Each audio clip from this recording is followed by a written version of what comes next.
was lovely. Thank you so much. Absolutely lovely. It's really nice to meet you. Hey up, Taylor. It's so good to be here. I brought you some presents because I'm so happy that you're having me. It's so awesome. These are for Buster. Oh, look at this. Dog biscuits from a very posh shop. Taylor, he's spoilt as it is. Oh, that's so sweet of you. Thank you very much. What's in here? It's a new collar. Ah, he needs it. Oh, that's fantastic. Hug me, I'm famous. Actually, I'm going out tonight. I'm going to wear it instead.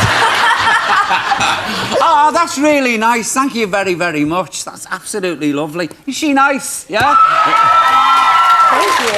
That was a lovely song. Tell me, because I'm going to deal with them for you, who has caused you to sing Teardrops on your guitar? Who has done this? Who has done this to you? Well, actually, I wrote this song when I was about 15, when I was in high school. When you were 15? Yeah, so I wrote this song about a guy that I had a crush on, and he didn't know.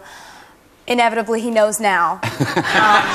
And, you know, I have this habit of writing songs about guys and naming them. I can't seem to stop doing that. Don't they get worried? You know, don't any guys in your life, don't they think, oh, there's going to be a song written about me by tomorrow morning? Well, I mean, you know, I've thought about that. And I'm like, well, you know, guys aren't going to want to ever date me at all, ever. But, you know, if guys don't want me to write bad songs about them, then they shouldn't do bad things. Exactly. They should treat you right. It's revenge, isn't it? A dish best served cold. Or on a guitar. Where did the inspiration for Love Story come from? Because that's a really lovely song on this. Thank you. Yeah, it really that is. was actually about a guy that I didn't actually officially date. You didn't actually officially date him? No, not actually officially. But, you know, it's like when you're about to date that person, I call them nominees. You know, when it's like you're not officially dating them, but you're really considering them, they're nominees. Be warned, fellas, be warned. Do you believe that every country star has to have her heart broken before she can sing the songs? I don't know. I think that, for me, I just have always been fascinated by human emotion and how we treat each other. And, you know, there's sometimes some songs that I wrote really early on that were not about getting my heart broken necessarily because I was 12. But they were about, you know, going to school and everybody else just doesn't really talk to you that day or something like that. I think in some way that you have to be able to feel emotion in order to convey it. But, you know, heartbreak helps. God, you're smart as a whip, you are. Thank you. You really are. Which country stars do you admire? Who do you really admire? Shania Twain and Dolly Parton are my favorites. You like Loretta Lynn? Oh, I love Loretta Lynn. I do. I love her. But Conway Twitty when she sings "You're the Reason Our Kids Are Ugly." Have you heard that one? It's the most fantastic song. How do you feel when people compare you to Dolly Parton? That's a really awesome compliment because Dolly has a catalog of songs that she's written that's over 800 songs, and she's really, really witty. She's got a quick wit. I heard a story about her once. There's always that moment in your concerts where you're playing an acoustic song or something. It's a really quiet moment, and some guy in the back is like, "Marry me!" You know? And I heard a story about Dolly one time.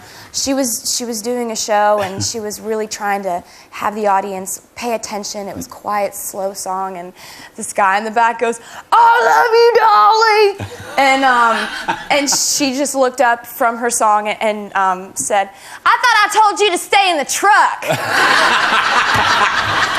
On the ball, that woman. Just really fabulous. Quick, and I just have loved her ever since I heard her music. I'm a Dolly fan. You could not be a Dolly Parton fan, though. How could anybody not like Dolly Parton? She's wonderful, isn't she? She's she really amazing. is. But you're like her because you're a singing storyteller. Your songs tell a story.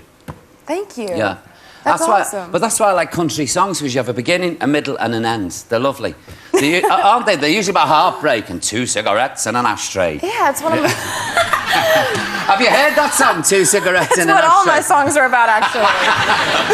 I want to know, how did you persuade your parents to go to Nashville at such a young age? Persistent begging. To hassle them. Worked pretty well. When I was 10, I saw this TV program about Faith Hill.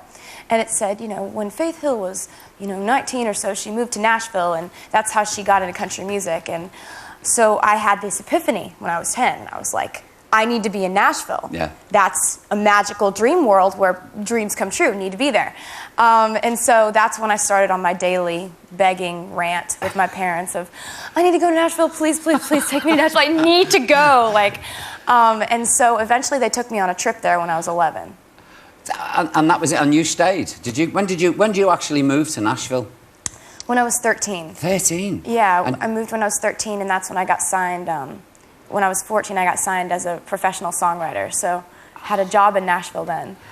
Did you go alone at 13 to Nashville? No. No? My family is amazing, and they've always been so behind my dreams. I was going to say, they're really supportive, aren't they? They sound like They're nice awesome. people. Yeah, take you off to Nashville. Yeah. And how did you feel when you first got to Nashville? Did you think, this is it? Well, I felt like, for me, I've never felt like I was actually going to get there. I think when I was a little kid, I was so used to going to talent shows, and all the other kids would walk around and introduce themselves to you, and they'd be like, hi, I'm Shelby, I'm going to be famous. You know? And I just never was like that. And so I didn't think that this was going to happen to me. I moved to Nashville, and I tried to work as hard as I could, and I spent all my time thinking about music and music only, but I never actually thought this was going to work. And it did. Look how it went. It's pretty crazy. Were you always so focused and so committed about your career? Did you always know, right, that's it, I'm going to sing? Well, when I was younger, I thought I was going to be a stockbroker because that's what my dad does. But then I found what I love to do. And it's just, I feel so lucky to have found that at such a young age because music has been what's fascinated me since I was a little kid. Yeah. Joe, what I found remarkable, I read in the newspaper that you used to practice your guitar so much your fingers bled. I did actually do that, Lord. which made me really popular at school. Going to school and I've got like Band-Aids on every hand and they're like, she's weird.